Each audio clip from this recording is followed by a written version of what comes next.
welcome to another edition of XFeed. My name is the Schiller. An unrespectable amount of FUD has been hovering on my timeline, and I got gypped by what somebody had to say, but it's caused quite a stir, and let's jump straight into it. So there's a Gala Games update, and yesterday, Real Dr. Wookie, who's a fantastic resource if you happen to be in Gala whatsoever, does great videos for running nodes, being on top of the ecosystem. Highly recommend following him. But with that said, made a post saying heartbreaking news: Miranda's team is let go, as well as the Walking Dead team. And I didn't end up watching the entire video, but basically it sounds like the studio that was hired or outsourced to do that got completely canned. Now, I guess they've had several years to work on this, and I kind of had my issues, as I pointed out with because we were doing the stream and I was looking at the Miranda's site, and it was when we first started the stream for X feeds in January,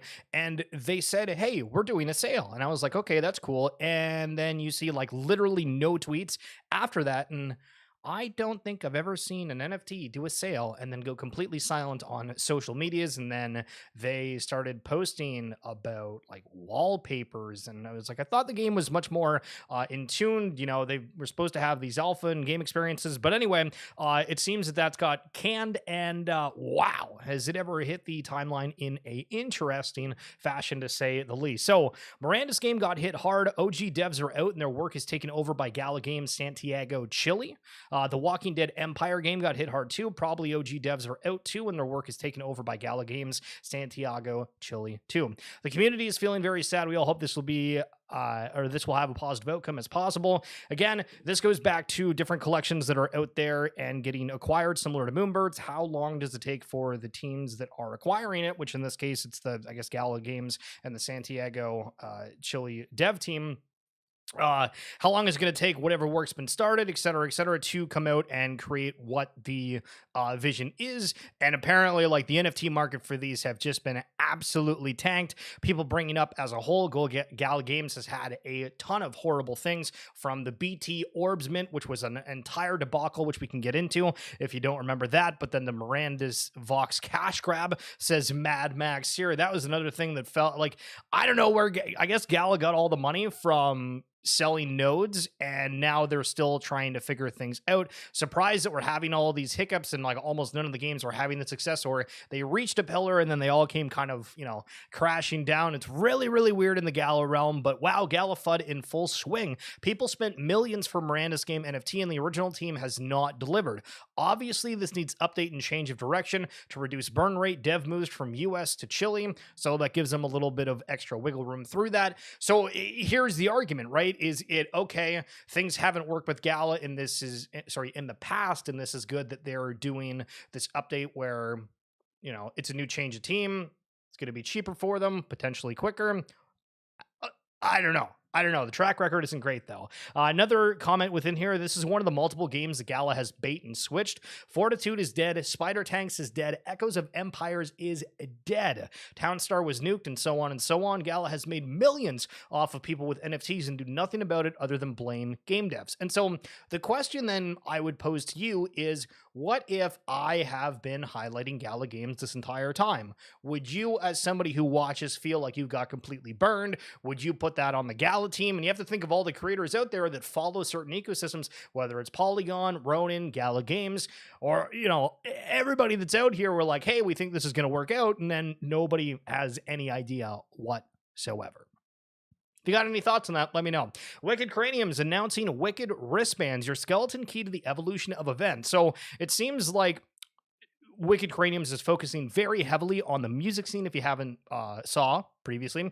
Wicked Wristbands are your skeleton key into an ecosystem of music, experience, and events around the world, with Bone Shake 2024 in Las Vegas as this year's epicenter. So we saw the Pun X for Rolling Loud, where their NFTs are kind of passes to several of the events. Wicked Cranium's doing different events. We're seeing more and more music jumping into the space. Interesting here. I just bought Khalil Mack's first career sack for $1. What the hell is going on with NFL all day?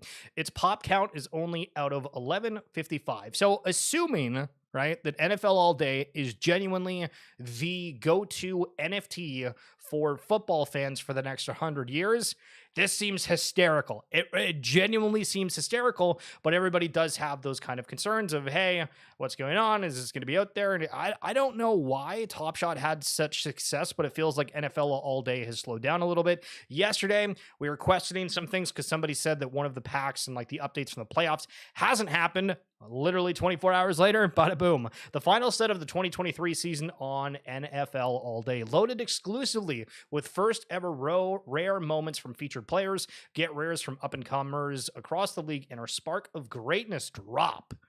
So again, yesterday it sounded like they were talking about like a previous set that needed updating. This is a new one. I have no idea. I have no idea.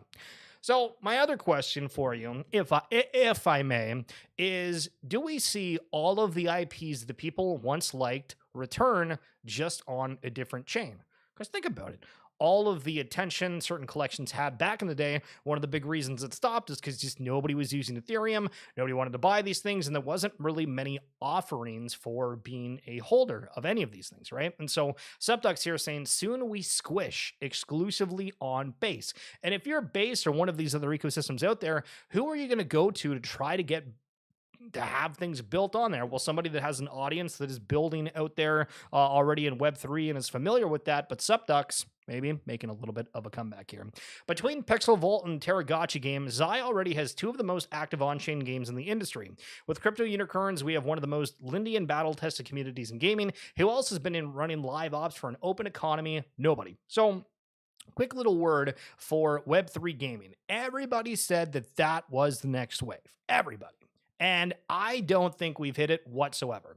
So I did some scrolling because I was like, okay, I remember seeing a chart talking about like the battle plan daily users. And this is from February 20th. So it could be upwards from where it is right now. But let's just use this as a default number and assume, because everybody's skeptical within the space, oh my God, Pixels doesn't actually have 100K, yada, yada. We'll get to that in a sec. But let's just say it's actually like 1,000 daily active users for Pixel.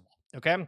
So one of the main gaming chains in Zai has one of the games that has 1,000 daily active users. That feels like peanuts compared to what we are expecting. And so when we make the comments of, hey, this is early, don't fade that, yada, yada, yada, it's interesting when you see those numbers and you're like, damn, only 1,000 people? Okay, we might actually be early. And that's irregardless of whether you like certain games or not, but it seems weird that there really isn't too much within the space besides what Pixels actually is doing in the space that apparently has those hundreds of thousands. Everything else is rather small. In the last month, all but one sale of CryptoPunks have been a WETH bid on Blur. It feels a bit odd to me. Keep in mind, WETH bids are roughly 10 ETH below the floor price or $30,000 discount. So let me throw this out there. What if everything we thought, everything we assume is complete bullshit? Imagine that everything we see is just hyper-levered people with NFTs. So imagine, right? There's like 3,000 of us here. We're early when buying CryptoPunks. Each of us has, let's just say 20, 30. We go out, we take loans, we just hold that, say we're going to diamond hand, slowly release, right? Like, we don't know how these things are going on behind the scenes, but I find that wild. How many WETH offers have been taken on CryptoPunks? We've seen some massive sales within things, but we're always told these narratives, and it's like the justification for why we should get into something.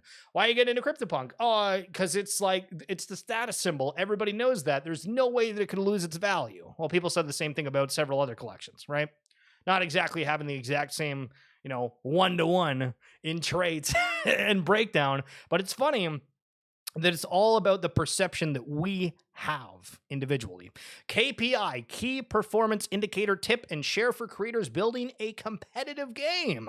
You'll get the best retention if your player's win or loss ratio is between 45 to 55%. What if you suck? This has been proven time and time again in several games, and A/B tests with 99% statistical significance want to win study data. You play a game, you win 50% of the time? Not in league for me. Enter the Tradeverse. Some announcement here from Futureverse and the Root Network. I'm very excited to announce I'm currently leading the development of an NFT marketplace solution for the Root Network. With the close support of the Gen 3 Games team and some other extremely talented builders, we are creating the marketplace that community deserves. Our aim is to build a platform that empowers the Root Network users, XRP, and Root holders in the entire Futureverse NFT ecosystem. For what it's worth, VanEck CEO says the spot Ether ETF will probably be rejected in May. I don't know anything about this. I'm not connected with the people that are in the know, yada, yada, but I just don't, I don't know. Maybe it's the heebie-jeebies. I don't understand why the hell an ETH ETF would be approved right now. It just doesn't feel, I don't know. It just doesn't feel like it's going to happen. However, what is happening is a token generating event for Metalcore, or at least coming up, and you have the opportunity to participate. Closed beta number 2 is live for a limited time to be eligible for Metalcore gear. I don't know what the MCG means, but it's just their token via quests. All you need to do is do quests, acquire marks, and marks are going to equal that MCG token that you are eligible at their token generating event. So if you thought that Metalcore is kind of neat, it does look like a Titanfall 2.0, and that almost reminds me of Avatar. Yeah. It's your opportunity to jump in and see that and participate in something that might be fun in the gaming landscape. So we highlighted this yesterday at the very end of the stream. Thank you to Mr. Bildo Verde, which if you happen to enjoy Futureverse discussions, him and Bill Gex tomorrow, yeah, because today's Wednesday, are doing a Twitter space at like 5 p.m. Eastern. And it's a really good one for new people that are getting within the space. So anyway, enough about Mr. Bildo Verde here. I want to talk about Silo. I've been like stupid bullish on this, and I've been hella wrong with things before. But listen, Silo's at like a 7 mil market cap. This is supposed to be operating a whole bunch of systems, oracles, notifications, a whole bunch of other things, and it's going to be a part of this material world. So the TLDR on this material world is if you play a game and you have to create these resources. Well, imagine if those resources were now used in multiple other games. And that's the concept with this is the Third Kingdom game is we're going to be extracting resources and basically seeding an entire game environment. And it's run on Silo. So I'm hella bullish and just giving a little bit of a plug for that. In the ENS world, the ENS names hold a value. Is Ethereum going away or is it here forever? Does the .eth matter? Is it the coolest thing you could get besides a Corvette? Depending on if you think Corvettes are cool. USA.eth bought for 15 ETH. 52,000 American dollars for USA.eth. Feels cheap. No one will believe what happens next. So Cosmo de Medicini, 300K followers, rocking the X copy PFP. Are we going to see another big CryptoPunk sale? Or are we going to see some massive sweeps? What the hell is going on? Now, speaking of what the hell is going on, yesterday I tried to highlight Illuvium, and we went over the article that was basically written by ChatGPT. What it sounded like. And they were like, yeah, we're partnering with Samsung, but it didn't make any sense what the partnership actually was. And so Wilder World today is saying, coming to a TV near you, we're thrilled to be working with Samsung to make Wilder World accessible through their smart TVs. What the hell does that mean? Is that saying that there's going to be an app and there's going to be like a live TV show of like a certain feed, right? Where there's the street cams? Is there a continuous read of content creators that are going to be highlighted and advertised with on these things? I don't know what this means. It's really cool. I'm not trying to speak negatively about it. I just don't understand what they mean by it's going to be on your TV. It's like normally we have like an Xbox or something plugged in to be a gamer or maybe games. I don't know. Am I wrong to say that Pixels is more popular than Stardew Valley right now? Pixels Online, 151,000 players. Stardew Valley, 136,000 players. Counter-Strike at 586,000 players. And that's like within like the current, right? And that is crazy if that is the case. And that would mean, at least based off of these charts, I think this is maybe Steam, something else. I don't know. Yeah, top 10. That's dope. Web3 gaming. Hallelujah. Okay. Earlier, I tried to preface and, foreshadow this a little bit. Think of the narratives and everything that you're being told from people that are put on TV. Imagine if I was put on your TV and the newscaster. Would you look at me different than what we are doing right now? Probably, because it's, hey, that person got paid to be on there and they must think that that individual has value. But what if that's wrong and whoever's on there is just trying to pump a certain narrative because that's what they're into? And I think everybody's kind of, taking off the lens and being extra critical. And Vance Spencer adding to that. I have to tell you that of all the macro newsletters and general macro commentary I listened to over the past few years were complete and utter BS. Only momentarily was I tricked into the fool. I was tricked and fooled by the plots and schemes of bank strategists spouting off fanciful things like a commodity supercycle. Druck going on CNBC talking about 10 years of darkness while loading up NVIDIA calls. Peter Zeihan shilling his new book claiming to be an expert on everything. Please. Everybody is questioning everything, and it is great. So let's question this. What the hell is going on? A one-of-one Victor Wembanyama on Top Shot. A starting bid, $75,000. I'm sorry. What? And apparently somebody's already made a bid on that. But I mean, Victor Wembanyama, we've seen LeBron Cosmic Moments go in for a lot, like $75K. I mean, I guess so, but holy goodness. Azuki, cameo licensing in the Azuki anime anthology series serves as one way to reward the community for their participation in our IP building and process. This is cool, but the problem is, nobody's going to be able to do it, right? If you have a collection of 10,000 NFTs and you're creating this hit show that's really cool and people would love to see their specific NFT in it, that's awesome, but probably not going to happen for 99% of holders. Okay, insert Bitcoin puppet with whatever NFT you want, but do you want this car for $46,000? Or do you want an NFT? It might give you an airdrop, might give you access, give you a little bit of a flex online, or the car. I mean, or you could buy multiple cheaper NFTs or maybe multiple cheaper cars, depending, huh? Question. Weird. $46,000.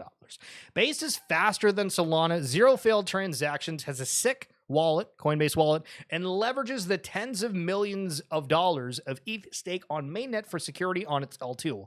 Why would you use anything else? I don't know, probably where the money is, right? Why is Solana getting a whole bunch of activations right now? Because people are playing in meme coins because they're making money. What was happening before with ETH going crazy and NFTs? Well, people were making money and wanting to go into that. Again, the entire blockchain space, for the most part, is completely about making money right now. So it's irregardless of anything else because there's so few things that people are out there that actually want to buy something, right? So as an example, let me bring up, as a reminder, we mentioned this the other day, but for Candy Digital, they are doing MLB packs in general, they do MLB packs. And so if you're wanting to do the NFL all day, the NBA Top Shot version, this is what they are. But they also are offering this last day for the pin. So just another quick reminder here. If you want to go, it's Candy Digital, free mint, last call, your MLB opening day pin. And you, I guess, automatically get entered to get into some MLB packs, which is kind of neat. So there is that as well. And they actually reached out to me, so I might be able to do a pack giveaway sometime this week, which is exciting. So I remember 1 year ago, people were panic selling USDC for $1. Remember, this is a stable coin that's supposed to be pegged to $1, and it was selling for 90 cents. Today, they are betting the house on various animal meme coins. True. Great perspective. Great perspective.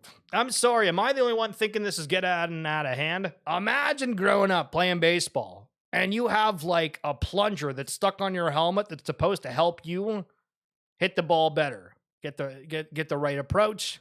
I mean, maybe, but things are crazy out there. Americans spent over $113 billion on lottery tickets last year, more than they spent on movies, books, concerts, and sports tickets combined per nerd wallet. So for sake of argument, how many people do you think got into crypto NFTs? How many of them ended up having success in any sort of mantra within that versus the people that bought lottery tickets? Well, I feel like if you broke down the study, most people probably did better being in the blockchain space than ripping on these lottery tickets. Maybe I'm crazy, but just a thought. What is more iconic, gold trim rune or dragon? Wanted to highlight this super quickly here where we saw plushies for RuneScape. I feel like the one thing that Web3 does really well is create like solid plushies. Because this is like the only one that actually reminds me of the game. This one kinda, but I mean, listen, I feel you could do better. Okay, so one thing that I am not sure about whatsoever, I've seen it all on my timeline, I'm completely uneducated. We'll see if we watch the entire video here, but DC Roth made a breakdown about runes, which is this new big narrative happening around Bitcoin that I see people incessantly shilling every day. So let's find out what the hell this is about. I have not been this excited for something coming to Bitcoin in a long time. Runes. And they might just be the biggest, or one of the biggest, Trojan horses I've ever seen in crypto. So to understand runes and their significance and why they are not priced in, we have to go back in time a little to ordinals.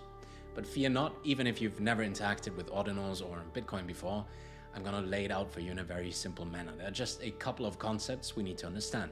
The first one being ordinal theory. Now, ordinals were discovered and not invented. This is a quote by Casey Rodamore, the brain behind runes and ordinal theory, which was released on his blog in 2022. So Bitcoin is UTXO based, which is vital to understand, especially for runes. It sounds rather complicated, but it's not. The technical term is unspent transaction outputs. Essentially what it means is this. We have an input of 1 Bitcoin, we can have an output of 1 Bitcoin, but we cannot create Bitcoin out of nothing. In ordinal theory, Satoshis are numbered in the order in which they were mined and transferred from inputs and outputs in what we call a FIFO order, meaning a first in, first out order. These numbers are called ordinals and constitute a numeric namespace for Bitcoin. It allows us to pinpoint, track, and transfer individual sats. And this creates possibilities that other chains that are not UTXO based, like Ethereum as an example, which is account based, simply don't have. So the first key takeaway is that we can look up ordinals by name, number, decimal, or degree. And this brings us to rare sats. Since we can track and transfer individual sats, it's only natural for degens like myself that we might want to collect them. Isn't one sat just one sat? No, not really.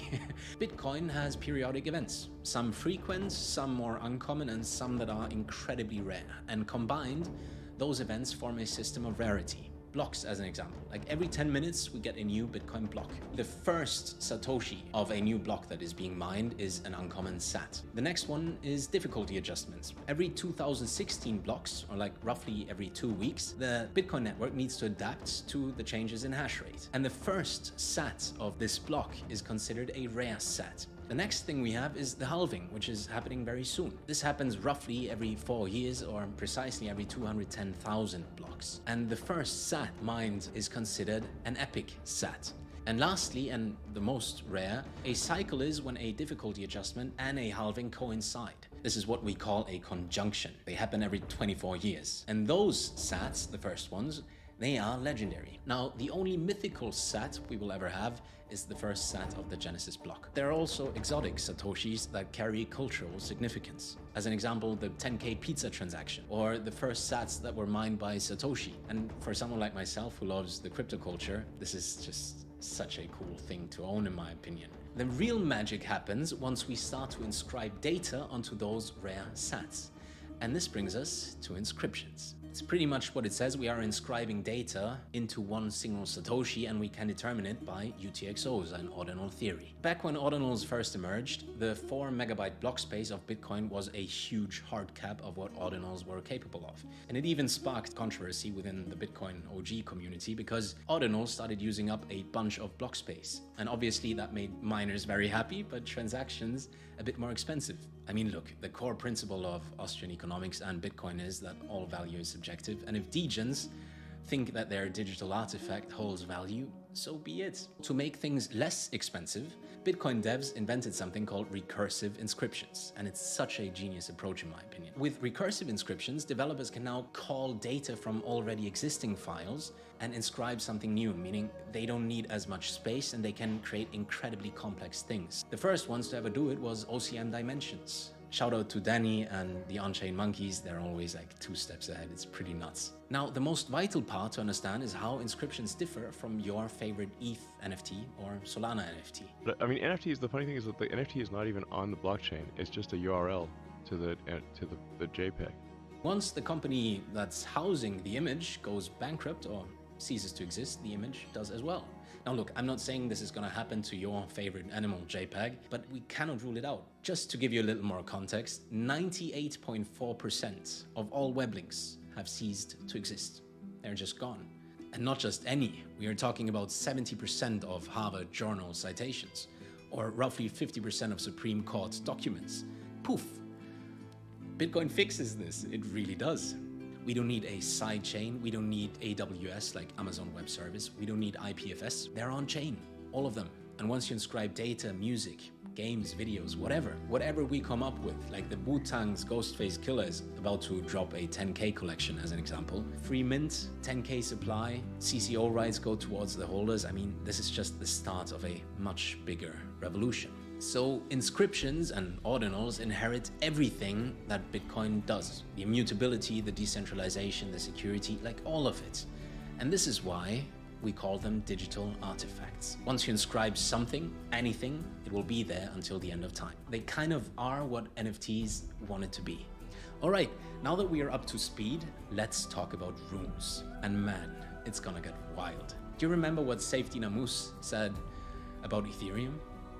Would you classify Ethereum as a shitcoin? For sure, it's the mother asshole from which the shitcoins spring. This is coming to Bitcoin. And let me be very clear, 95% of my portfolio consists of Bitcoin because I think it's one of the most important discoveries of humanity, like perfect digital scarcity. And I'm not aware of any better store of value and my time, and we desperately need it to separate money from state, right? This is its job. But the other 5% I use for my inner degen, like to gamble, to have fun in the meme coin casino. Now, Rune's aim is to capture this fun and degeneracy and to bring it to Bitcoin. And if they are smooth and not as clunky as BRC20, I think it's one of the biggest Trojan horses in the entirety of crypto. If we take a look at the total 2 chart, which is the entire crypto market cap excluding Bitcoin, we can see that we are currently sitting at about $1.2 trillion. In contrast, Bitcoin is sitting at 1.36 trillion. So if runes just capture 1% of the total 2 market cap, and I don't think this is hopium, the entire protocol should be worth over $10 billion. Say what you want about degens, but they always bring liquidity, they are always the first movers, and they are never priced in. And this is excluding miners, which will love runes due to the increased nature of transactions. So how does the rune protocol work? Same as Bitcoin, and unlike BRC20, it is UTXO based. But runes take it one step further. Rune UTXOs are extended to not only have Bitcoin, but any amount of rune or any number of rune attached to them. So now one output can have like 50,000 sats, 20 Valhalla runes as an example, 5 chunky runes, and 680,000 slim tiny runes. Just making those up. Another important aspect is that names will all be unique, meaning we cannot create a rune that has already been created. Creating a rune is going to be called etching, and claiming a rune is going to be called minting. So to stop us from etching all of those dope and short names, there is a restriction on the name length, at least during the start. Over the next 4 years and until the next halving, runes with shorter names will slowly become available. This happens roughly every 4 months, which comes down to the number of blocks in a halving, which is 210,000. We divide it by 12, and this gives us an output of like roughly 4 months. So in April, we start out with 13 characters. By August, we will have 12. By December, we will have 11, and so on. Just like inscriptions, runes have numbers attached to them, meaning the first rune that is set to go live after the halving will be rune 0, then rune 1, rune 2, rune 3, etc. So how can you prepare?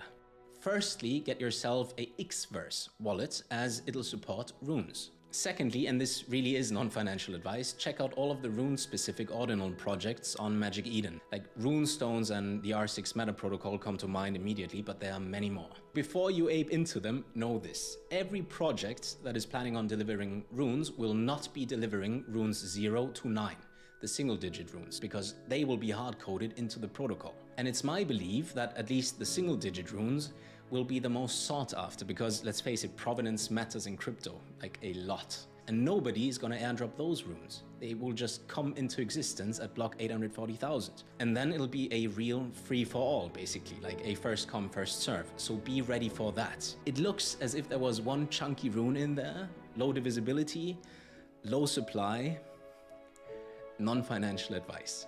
So runes are set to go live at block 840,000. After the halving, hopefully at 420, that would be awesome. I've recently joined Fluid. We've got a ton of things cooking for you and I'm hugely excited. I'm gonna start dropping some hints here and there. If you want to learn more about the R6 meta protocol or runestones in specific.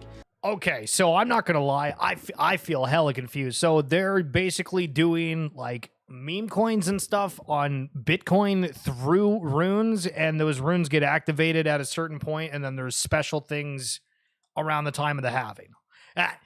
I don't understand why people say other ecosystems are confusing, because that one was holy sweet mother of pearl. Now, the only other thing I guess to add, like as a commentary, because I feel like I'm not educated enough to give a proper perspective for you on this, is like what happens with Bitcoin? Does this affect the transaction speed even more? Does it make it slower? Obviously, people are complaining about how slow it is. Does this make Bitcoin Cash something that ends up coming out and being very, very needed with all of this? I have no idea, but it's very interesting that Bitcoin as a whole is getting much more attention paid to it, and the NFTs and meme coin degeneracy, as they say, is jumping on with that. But that's going to be it for this edition of XFeed. Again, if you guys are wanting to help support the stream, we do have the Twitch subscriptions as well as on YouTube. If you check next to my name, it's join, and it's like $2.99 a month. If you like the video and share it with a friend, I would love you. But if you don't, you're just here watching, I appreciate the hell out of that too. And I will catch you guys tomorrow. We'll chat soon. Peace. Yo, dope. Yo, golfing, bruh. Sorry, I'm leaving as soon as you join.